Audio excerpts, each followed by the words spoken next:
Welcome, I'm Malcolm Gallagher, and you're watching the BVTV network coming from the UK studios of BizVision.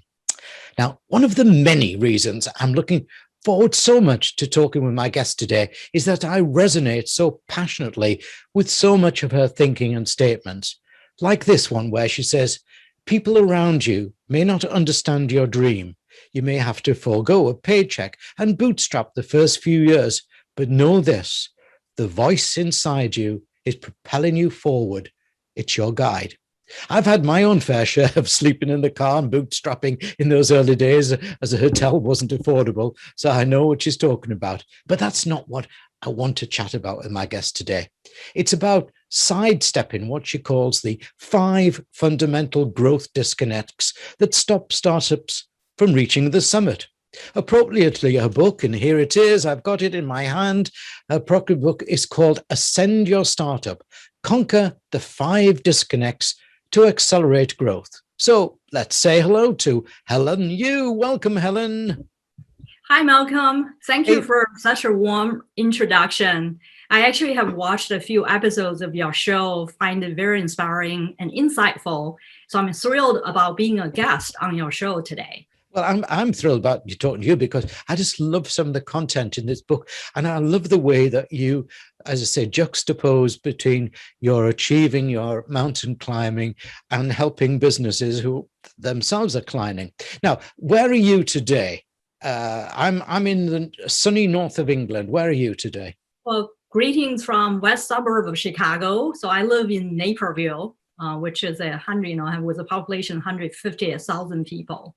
Wow. Yeah. And go on, tell me, just a silly Malcolm question. Is it always windy in Chicago?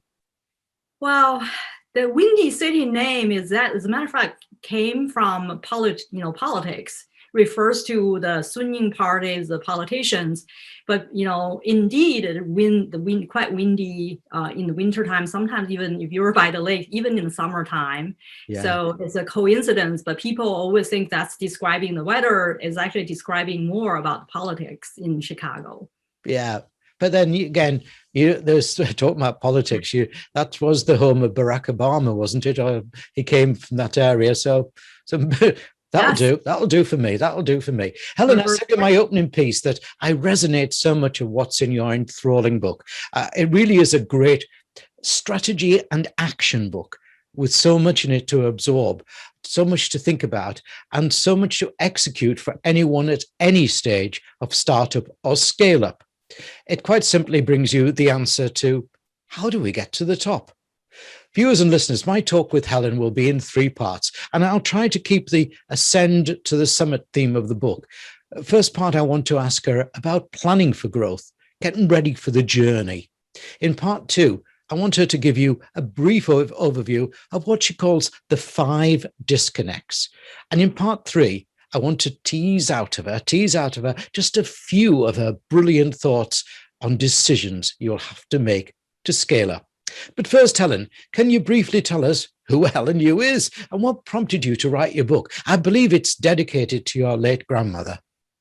Thank you, Malcolm. Let me use 3 words to describe who I am.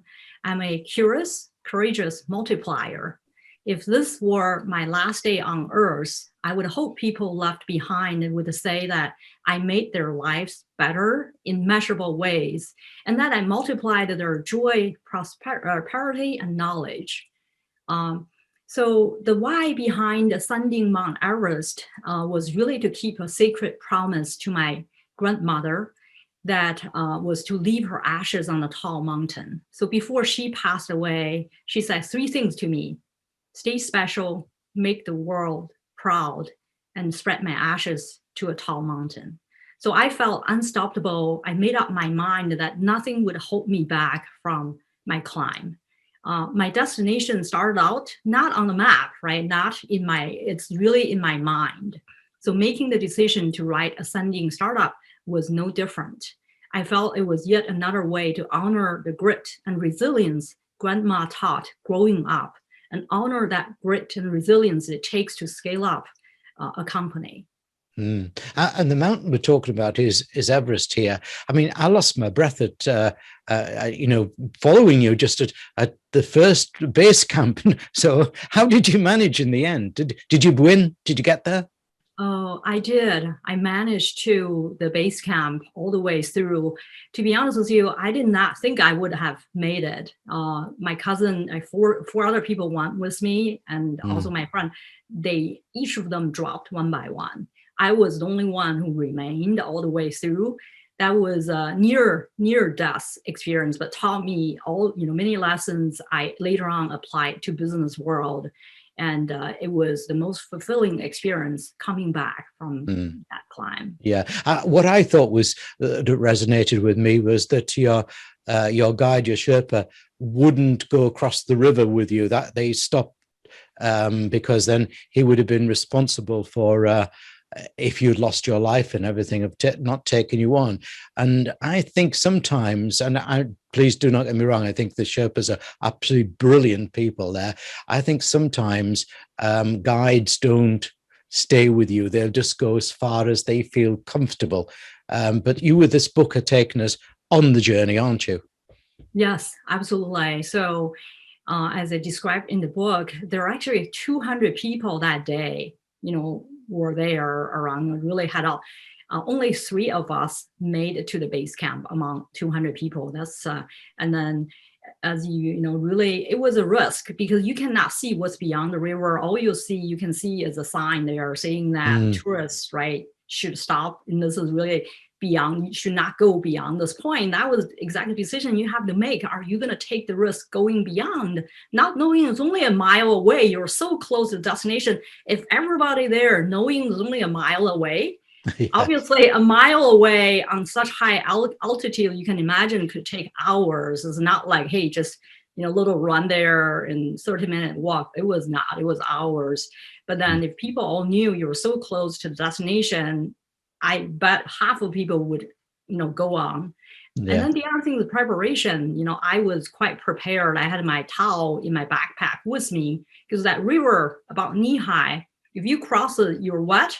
And then that how altitude, the temperature changes in the hour or minute, right? Then it's freezing cold. You can be it can be dangerous for like climbers. But I was quite prepared. That allowed me to cross the river, go beyond the point, and be ready to go on my own as well. I think it's actually fascinating, the parallel with business, that it's going that extra mile, isn't it? And people don't do it in business. The winners go the extra mile. They go the extra mile in customer service. They go the extra mile in effort, in motivating their staff and people. But others, the winner, the losers, just give up that, and they might only just have the extra mile to go, mightn't they?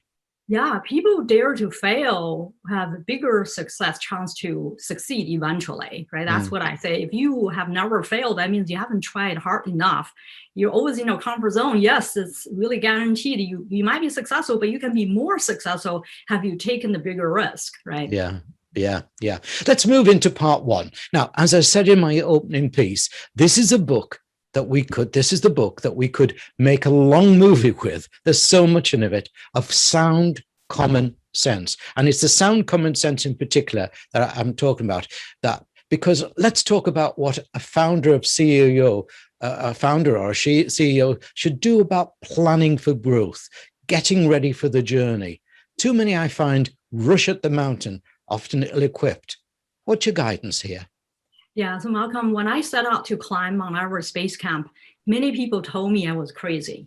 It's too risky, too dangerous, too unreasonable. My parents said, why can't you just, we'll pay to hire a helicopter to drop grandmother's ashes on Mount Everest. I knew taking that easy way out was not what my grandma asked me to do, right? It's not the same. So like many founders, it's so hard for many people to understand why a person would voluntarily suffer, put themselves in an extreme environment. So like many founders, I could not afford my personal training prior to climbing. And I bootstrapped my way to Everest, right? Walking, running, exercising, staying fit every day was my training. And then like also founders, I actually fed my curiosity through books and asking questions of people I knew. So I would go to the library at a time, there's no internet, and internet was not like what we have today. I would spend hours reading about mountain climbing. I spoke to friends who referred more people to me. That's how I secure my Sherpa and driver, because as a US citizen, you can't just go in, you have to get your permit, right, entry, and you hire someone to go with you. Mountain climbing, in effect, is a series of interrelated decisions and activities that lead you to the summit. Right? Yeah. Because under high-risk conditions, if you are, like, think about being prepared to handle all these crossroads or decisions that takes you higher and higher up the mountain, will really help you ascend faster and more gracefully, just like building a company. Yeah. Right? So my experience reaching Mount Everest really taught me, it was really exhilarating, well, exhausting. It's a classic startup thrill. So when I think about a successful founder, they need to understand, right, whom to listen to and what specific, right, commentary is most important to take note of from their executive team. When you scale up a company, it's like a marathon. It's not really a sprint. So, no. That's why my book explores, it's not an answer, right? It's a decision framework that consists of 26 micro decisions that must be made along the way in order to scale without really sacrificing yourself or people you love and the company you're responsible for. So, think about how you prepare, right? Like, there are 5 key decision points founder have to make in order to prepare for their journey ahead. Number 1 is, why are you on this journey? Remember, the reason kept me going was my sacred promise to my grandmother. So I was unstoppable because of that, right? If the founder, does not really know or not super clear about why they're on this journey, they're only on this journey because they have some free time, then they're doing halfway baked things, they're one foot in, the other foot out. Yeah. That's not really going to work, right? They're going to quit. They're going to give up. But, most importantly, also understand who you are, right? I use 3 words to describe myself. I usually I tell people, or I've had 500 conversations with different founders or business owners in the past 7 years where I ask them, can you use 3 words to describe yourself? 99% of people cannot. They would pause, obviously, use long sentences to describe who they are. They talk about, the journey they've had, the years, the school they went. They couldn't come up with 3 words to tell me who they are, right? And that's a process. Once you figure that out, knowing why you're on the journey, trust me, you're a quarter away, you're like 25% success on this journey. Yeah. So number 2 is like, what problem are you trying to solve? Right? And then think about, to whom do these problems really matter? Does anyone else solving the same problem as you do? And what really differentiates you, right, as a founder, as a company? And do people really care about the problem you're trying to solve? Or, who really care about them, right? Why are you chosen as a solution provider, to that problem? And are you solving the problem that the world cares about, or just problem you alone care about? So, I actually worked with this AI company 4 or 5 years ago.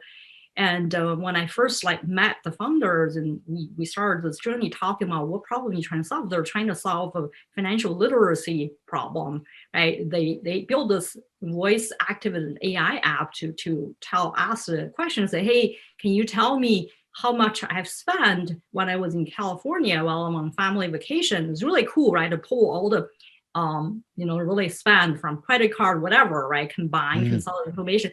But I thought, what about the people who can't afford traveling, right? The problem I'm trying to solve, yes, is cool, but it is a problem everyone cares about.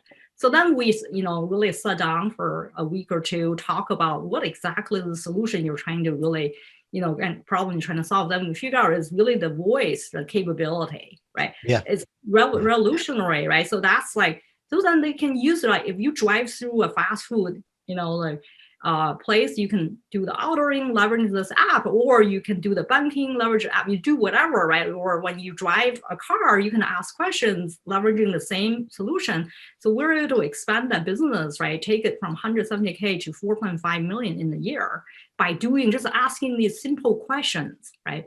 And thirdly is that, what does success look like to you? This sounds a very simple question, but a lot of people cannot answer.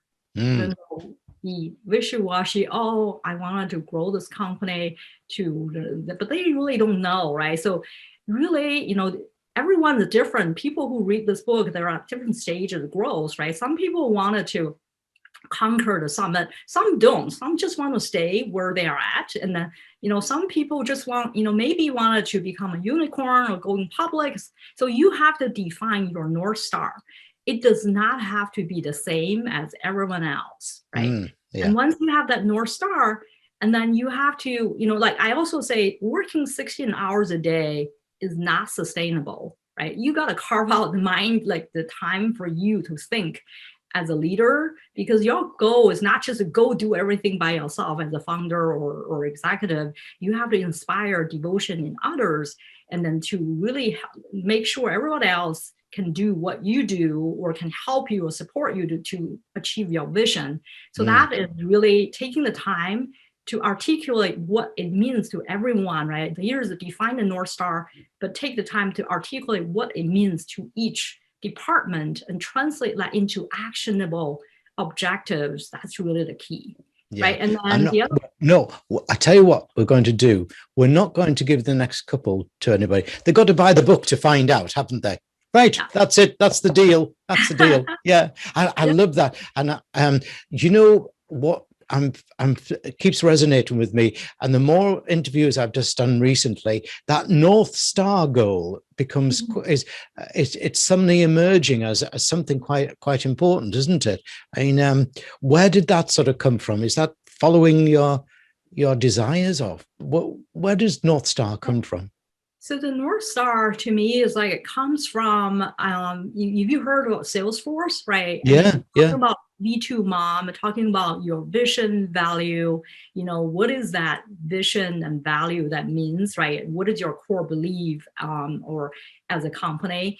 And to me, that I label that as a North Star, because as a company or executive, you really help the people to understand what is your vision exactly, where you want the company to. So that's why, it's so important, because people have something to look up for, right? That's the goal they're going to reach, and then understand how each of them can contribute to get there. That's how you inspire devotion in teams and people to achieve the common goal. I've got to say to you, viewers and listeners, that this is a very inspiring book. And as you can hear so far, Helen is an extremely inspiring person. We're only going to be able to dip into a little bit of this book in this interview. But before we move to part 2, Helen, I'd like to just remind everyone of your URL, your website address for your book, which is it Tigon or Tigon? Tigon. Tigon. I'll have to spell that out for listeners, because viewers, you can see it on the screen behind me, but for listeners, let me spell it out for you. Tigon, Tigonadvisory. So it's tigonadvisory.com. Your book is called Ascend Your Startup, Conquer the 5 Disconnects to Accelerate Growth, and it's published by Made for Success Publishing. Now, Helen, part 2. Let's talk about those 5 disconnects you in the book there. Can you please give us an overview of what you call the 5 disconnects, and why are they treacherous? But first, what is a disconnect? Yeah, so Malcolm, that's an excellent question. The disconnect, if you think about, we as human all have blind spots, right? In business, those are blind spots that prevents you from going from where you are at today to where you want to be, where you need to be. So I call them disconnects. 90% of startup fails because of not knowing these disconnects. So if you think about the startup journey, there are like 3 legs, right, to the journey: scaling your startup, base camp, from when you turn an idea to product, that's where the base camp is. And then you go to the slope, that's where you move to product to market camp. Then you move to the summit, that's market to scale. So as you shift, through each of the camp, you need to know what are exactly the disconnect that you are going to have. And then by just knowing that, being aware of this disconnect will really help you, help you understand what to look out for. Yeah. So just reel through the 5 again. Just let us know those 5 disconnects. Just tell us them. If you think about, right, as you move from idea to product, the disconnect you're going to run into is a product market fit disconnect. Right. This is think about where a product must really prove itself to be marketable in order to be minimum viable. So that's once you figure out product market fit, you're shifting from product to market. So this is one you have to figure out what minimum viable product is.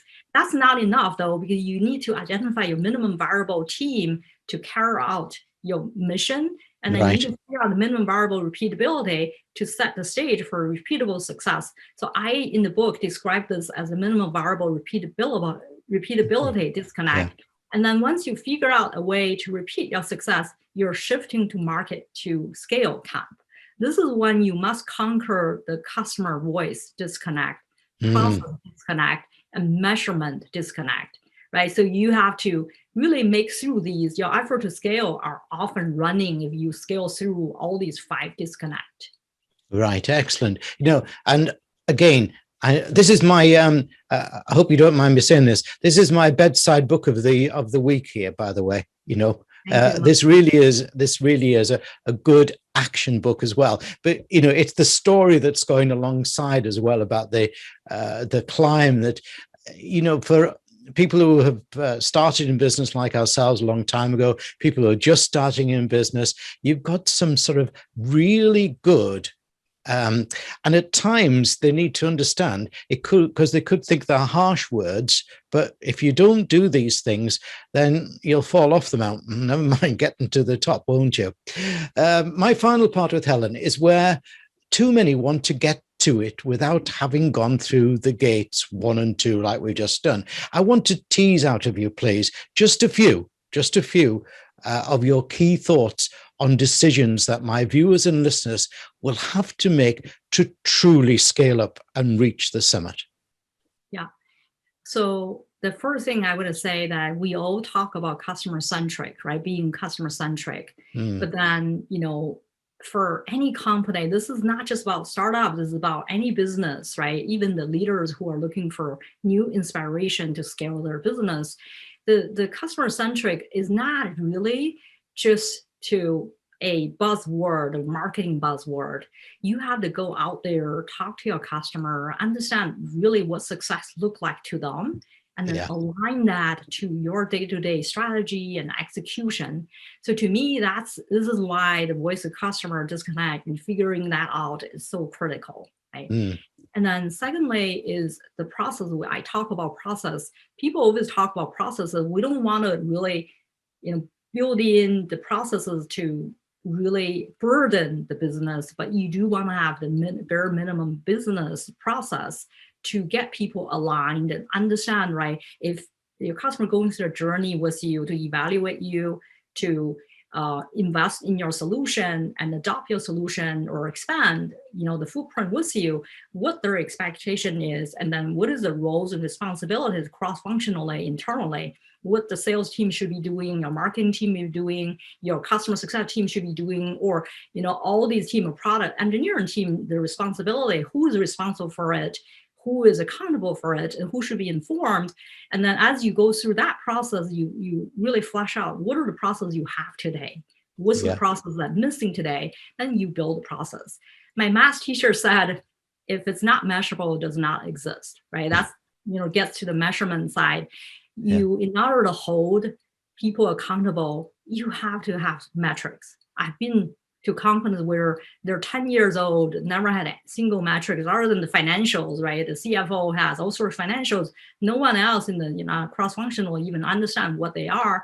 So that's a real issue. That's the biggest gap, right? Easy to fix, but then that's a gap where you see them on and on with many companies, and just have the founders known from the get-go, they would have built metrics, right, by department to hold them accountable.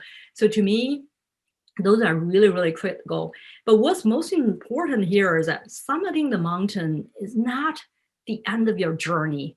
Coming down safely with your entire team and celebrating the accomplishment is where you want to be in the end, right? So this is why I say to all the founders, stay special, make the world proud, but you have to define what staying special means to you, right? I'm a firm believer that growth thrives at the intersection of technology and humanity. So that's where you will take technology to new heights and leave an unforgettable footprint as you really scale faster and more fearlessly. I like one of the parts in your book as well, where you say, don't forget to celebrate as you're going along. Don't leave it till the very end when you stuck your flag in the top there, So I think that's a really important bit, because if you're going to bring your team with you and your customers with you, you can't just wait till the supposed end. You've got to keep those little milestones. That's a really good and important part of it. This book in my hand, Ascend Your Startup, is one I'm sure for many years I'll keep reading and rereading. And already at the moment, as I said to you, it's my book of the week beside the bed. And I've found a few things that I'm going to be applying in it to BizVision. And we've been going for some time, but it's time we also did a little bit more scale up. And there's a timeless guide inside this. I'm sorry we didn't have more time to chat with Helen, but I'll try and persuade her afterwards to come back. But do yourself a big favor and buy the book. Thanks, Helen, for not only a great interview, but also for getting us on the right path to the top.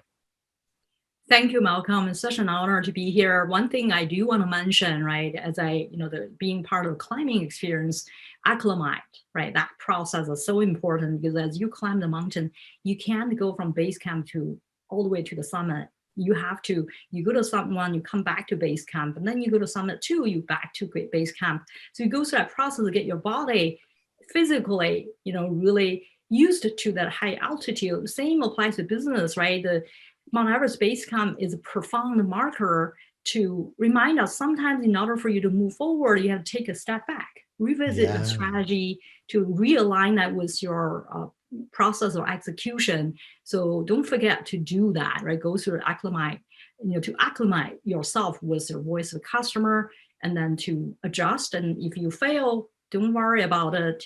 You pick up the lesson you learned and try it again to succeed next time. And I think that's a very salutary lesson, Helen, in this hopefully post-pandemic time, where people are trying to recover, and they're going to recover in an altered world. And they may fail a little bit on that recovery, but don't give up, as Helen says in the book. Thank you, Malcolm.